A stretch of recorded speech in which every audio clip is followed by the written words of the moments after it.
Hi, I'm Dr.Gerald Deas. Welcome to Health Center from Downstate Medical Center. You know, after practicing really close to 50 years associated with medicine, I've been through a lot of presidents, and I've been involved in a lot of health care.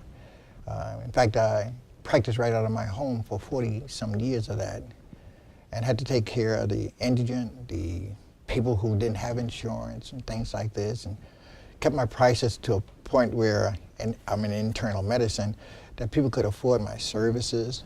And then I had to sometimes just bill people, which I never even billed people, because they just didn't have the money for health care.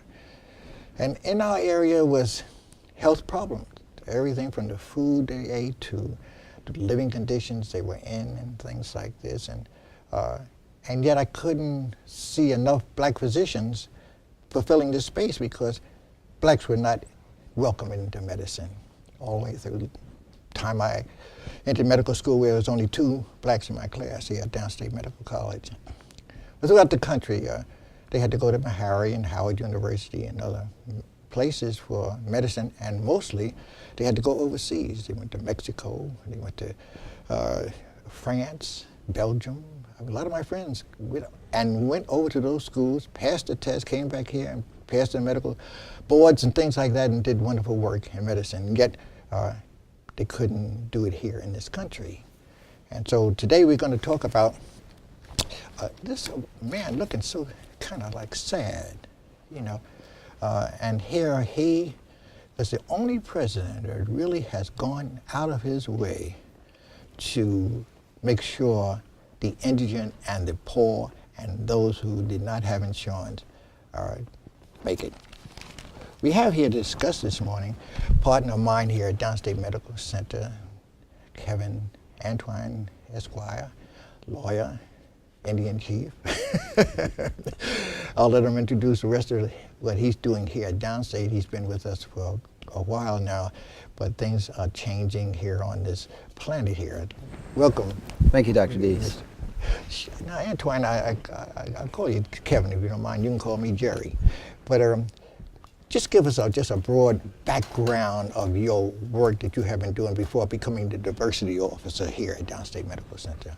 Oh, sure. Well, prior to coming here, I was the Chief Diversity Officer and Special Assistant to the President for City University's College of Staten Island. My background, I went to law school at William & Mary. I was a Harvard Fellow at the Harvard School of Public Health. I also have an advanced certificate from Cornell University in employment change and change leader. And I'm a veteran of the Air Force. And for a long time, I worked with the federal courts as one of their civil rights attorney in the office of the administrative office of the U.S. courts in Washington, D.C. Right. Well, now, even your father had something to do with your bringing you up in proud father and mother. That's correct, yeah. My dad was a retired U.S. Air Force Master Sergeant, and my mother was a 6th grade science teacher in the school systems of Pass Christian, Mississippi, located down along the Gulf Coast. Right, and I know marriage brought forth a little boy that you're proud of today. That's correct. I'd like to just give a little point of what he's doing and looking at his father have done so much. Oh, well, you know, my wife and I, Natalie, we have 4 girls who are older, but our youngest son, Michael, is the 6th grader. Occasionally I bring him in to work with me. I think he's sat in on a couple of my classes. I don't think he thinks that I'm that great of a teacher. He says that I'm sort of boring, can't understand what I'm saying. Right. But we spend a lot of time with him. I coach a couple of his Little League teams. Right. So I think he's progressing at a good stage. Last year he made the honor roll every marking period, and for the 5th grade in his class, he received the Presidential Scholarship Award, which is from the Department of Education in the White House for students in elementary school that make the honor roll every marking period in the 5th grade. So in his class, he was the recipient. Right. Well, and I know you're coming from a family also. Your brother? Yes, my brother is a medical doctor, retired Army physician, board certified in oral laryngology and plastic surgery, and currently is the chief of staff at the VA hospital in Fayetteville, North Carolina. So and your birthplace, you came, where did you come out of? Pass Christian, Mississippi. It's closer to New Orleans if you think of the culture of that area, but it's down along the Gulf Coast of Mississippi. Right. Man, we grew up there. My mother and father were from there Right. initially, and after he had spent his time in the military, took his last duty assignment down in Biloxi, so he could, in his words, rear us on the Gulf Coast because we were too high-strung to grow up in the cities. Well, that's a good profile of an African American, and just one other thing that I know of you, and I'd like to bring out too, is that you did run for some office in the South. Yes, I did. I ran for Congress in Mississippi's old 4th District. We lost the general election, but we won the nomination, Democratic nomination. In doing that, we became the first person of color, first African American to win a Democratic nomination for U.S. Congress in a majority white congressional district in Mississippi. Yeah. Well, now coming all around town, winding up here at Downstate Medical Center, I sometimes didn't think it should be called Downstate because there's too many downs around us sometimes. That's true. that I wish you had changed the name to the Medical School of Brooklyn, or something like this. You know. I actually agree with that. Or it could be called the Brooklyn Academic Medical Center. Sure. We're in Brooklyn. That's right. Oh yeah, that's right. And when you talk about coming here with diversity, a lot of people diverse. We always use that terminology, but I don't think people really quite understand the meaning of diversity. I mean, the average common person. And what is diversity, or why should they even consider having diversity here? Sure. Well, I like to present it from a brief sort of historical look, because diversity is really an expansion on a number of things that have been going on in the country prior to us using the term diversity. And so I always like to remind people that it all started, I guess I would say legally, with the 13th, 14th, and 15th Amendment. The 13th Amendment freed the slaves. The 14th Amendment guarantees equal protection. The 15th Amendment gives everybody, or African Americans who didn't have it, African American males at that time, the right to vote. And so from there you see the first real effort in the United States to go beyond white males having all the privileges and having access to voting, having access to equal protection of the laws. But it didn't stop there. What we found was that was insufficient because women couldn't vote. So women got the right to vote in the early part of the 20th century. But it didn't stop there because for a long time it was okay not to hire somebody because of their skin color, because of their religion, because of their disability. And so we had Title VII in the Civil Rights Act enacted after much civil disobedience led by a number of civil rights people, including Dr. King and Medgar Evers. And so the outgrowth of all of that is that now we've expanded diversity to we've expanded those efforts to not only include your race or your religion or your gender or your disability, but now we also look at things as your sexual orientation. We look at what languages that you speak. Gotcha. We look at the area of the world that you're from, your population. We look at whether or not your parents were born in this country or born somewhere else, and that gives you the status of first generation immigrant here in the United States. So diversity is really sort of an inclusive word to include the expansion of things that had started initially just for African Americans. And what we found was that the Constitution, being a living document, you can't stop there. You got to treat people fair no matter where they come from, what language they speak, and what they worship. But I always like to remind people that all these things have their genesis in the protection of the former freed slaves that were here in the United States. Yes. So diversity now started with that, but now it includes a variety of other categories that allows people to live their lives freely here in the United States without subjection to a lot of government intrusion and interference, or being denied by private industry because of their race, religion, disability, orientation status, or what language they speak. Well, I tell you, that's quite a background to be able to discuss the situation we're going to discuss this morning.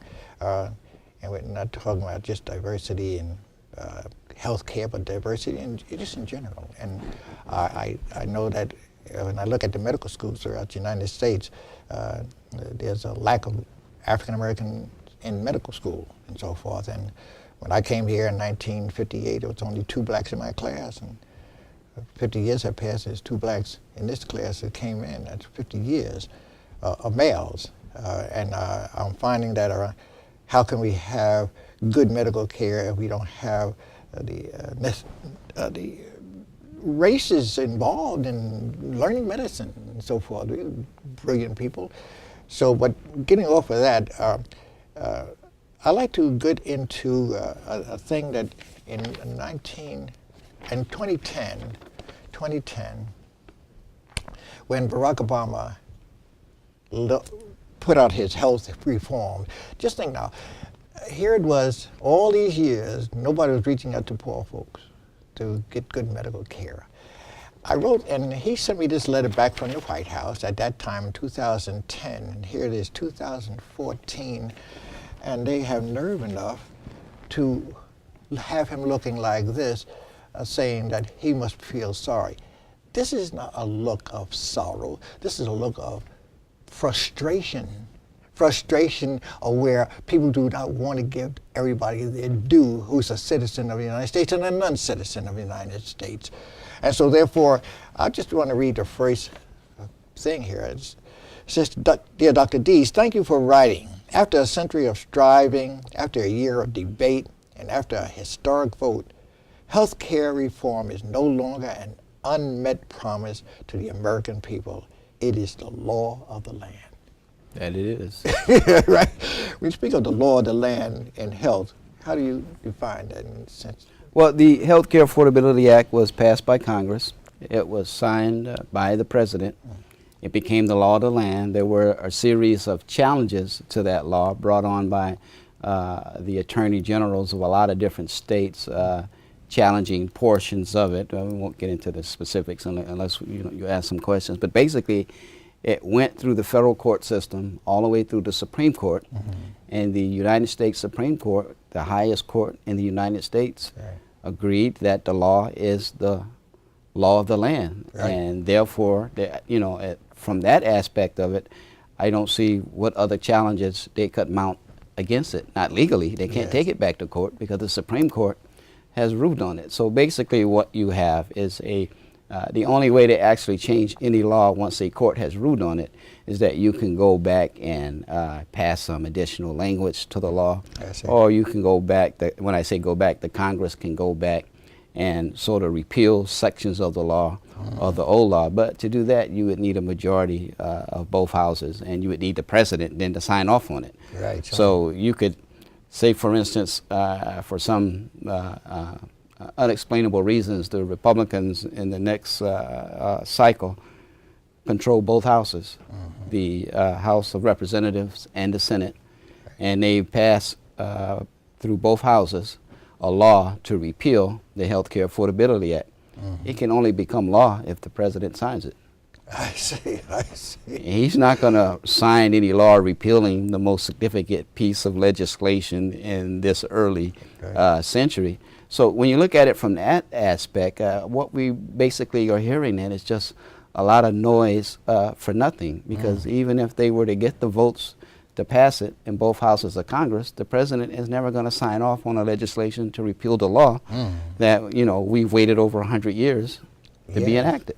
Well, when Barack Obama won the first election, being the president of the United States, I only thought of one thing when he was talking, everything else, that he was in an office now that could select the Supreme Court justices, which is the law of the land. That's correct. When he won the second election, I knew it was going to be a threat that he still could name at least 4 or 5 Supreme Court justices, which is the law of the land. Do you think this is bringing on a kind of an insecurity of those who think they can be the law of the land without the Supreme Court? Well, I think you've hit the nail on the head. I think that when a president appoints a member of the Supreme Court, that's not a term appointment. Right. It's not 2 years, it's not 4 years, it's a lifetime appointment. Surely. So you don't really get the opportunity in your term maybe to appoint 1 or 2 Supreme Court justices. I think President Roosevelt, because during the time that he served during World War II and won those 4 terms, has appointed more Supreme Court justices than anybody. But since then, presidential terms have been term limited to just 2 successive terms. Right. So I think that the people who oppose the president and what he stands for see that he still has the opportunity to appoint 1 or maybe 2 more justices to the Supreme Court. Right, yeah. And because those are lifetime appointments, those sort of will set the standard as to how, when laws do make their way up to the Supreme Court, it sort of gives you a barometer on whether or not how those laws, will be voted on by the Supreme Court. But, you can't always tell. Eisenhower appointed a Republican governor from California to the Supreme Court who turned out to be Earl Warren.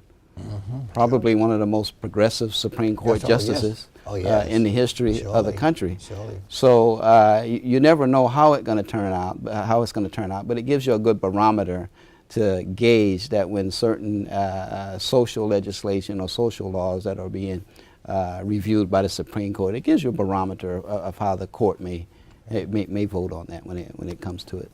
I've heard that once you get an office in Washington, a representative of some sort, that you get almost health insurance forever, and your family does too. How can anybody in that position, therefore, even think of not giving everybody the same health care that a representative gets who had been voted into Washington? Well, for a long time that's been the norm, but now under the Health Care Affordability Act, members of Congress now have to, just like individuals who don't have insurance, they have to go and through these exchanges now and purchase their insurance. So that could be one of the things that people who are opposed to the president could be upset with him about, because now they have to do the same thing as a person who is uninsured or is not working, right, who has to log in on that website, go through these exchanges, and the exchange is really, think about when you go onto a website and you want to buy a car or build your car. Right. Do you want AM? Do you want FM? Right. It's going to cost a little more. They got options. So the exchanges are sort of like that. You look at the healthcare plans that are out there. They're, silver, gold, bronze package, platinum packages. I think they say the middle of the road is the silver package. So depending on what package you purchase, that will determine what your premium would be. If you get a lower package, the premium is going to be higher. If you get a higher package, the premium is going to be lower. So now members of the Congress have to do that same deal that the general public who is uninsured has to do. So I think that probably has stuck in some of their craw, that they're forced to do what uninsured people have to do now in order to get insurance.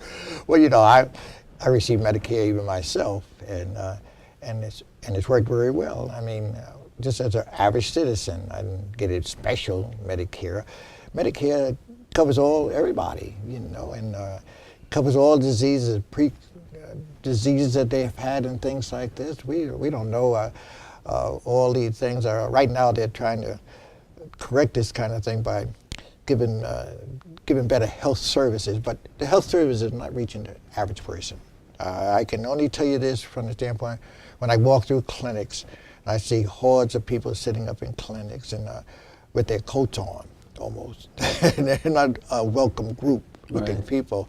They sit there, and if they don't wind up there in those clinics, they wind up in the emergency rooms. And they wind up in the emergency rooms, oftentimes their illness is so bad that they have to stay in the hospital so much longer. And so that's billions and billions of dollars when you think how much a bed, each hospital is just building more buildings to fill the beds, but the beds are $1,000 a day at least, Right. And where you can really get around that if you have decent medical care and prevention.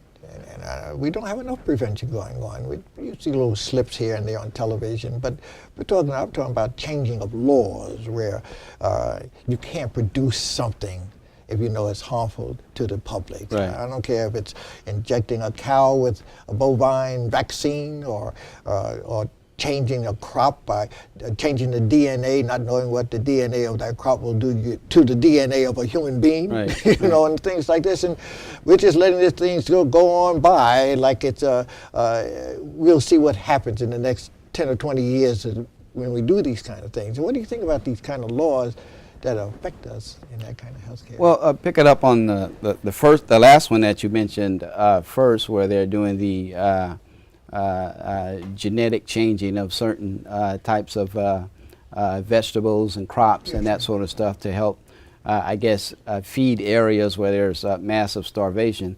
But the people in those areas, especially mainly in Africa and Southeast China, they don't want the genetic crops for the reasons that you're saying. Yes.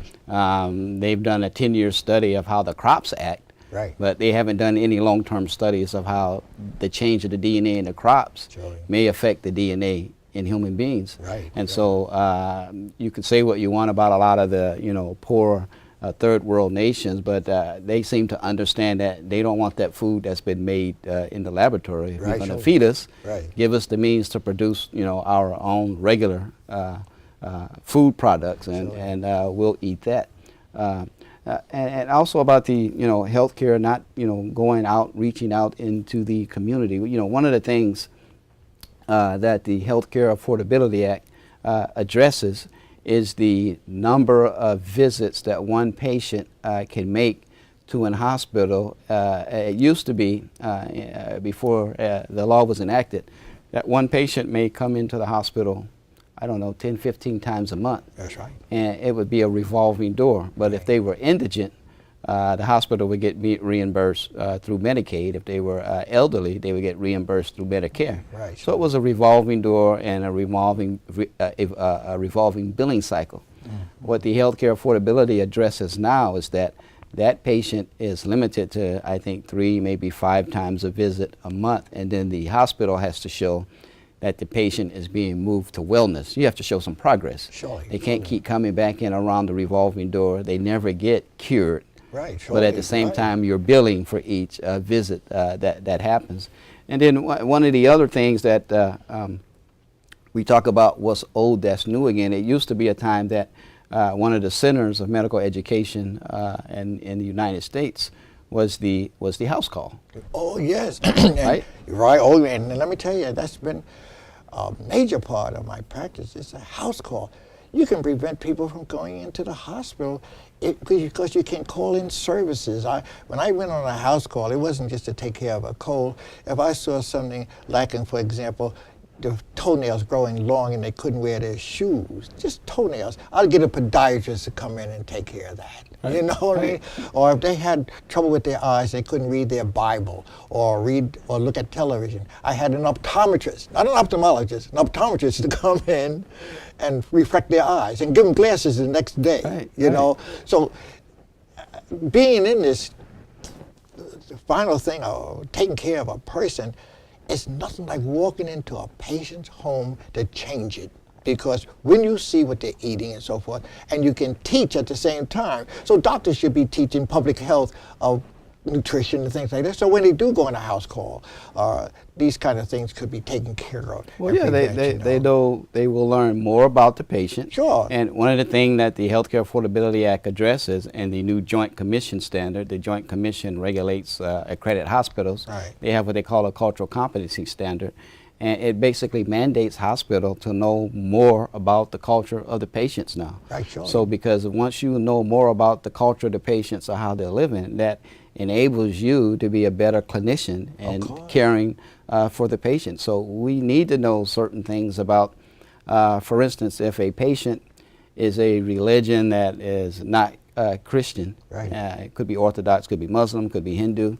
If you're scheduling their hospital visits during their holy days because you just have a Christian calendar and they don't show up, surely. You're thinking they just canceled the appointment without calling up, but you scheduled it on a time that they think is holy. Well, we're going to carry on this conversation because this is getting deep into it. What we're going to do this, Dr. Antoine, we're going to continue this discussion because this is hitting the surface of it, but we really want to get to the depth of it so the people that are looking at this television studio from downstate will make a difference. So you folks out there, hang on, because we're going to talk to you further about health care and the indigent and health care.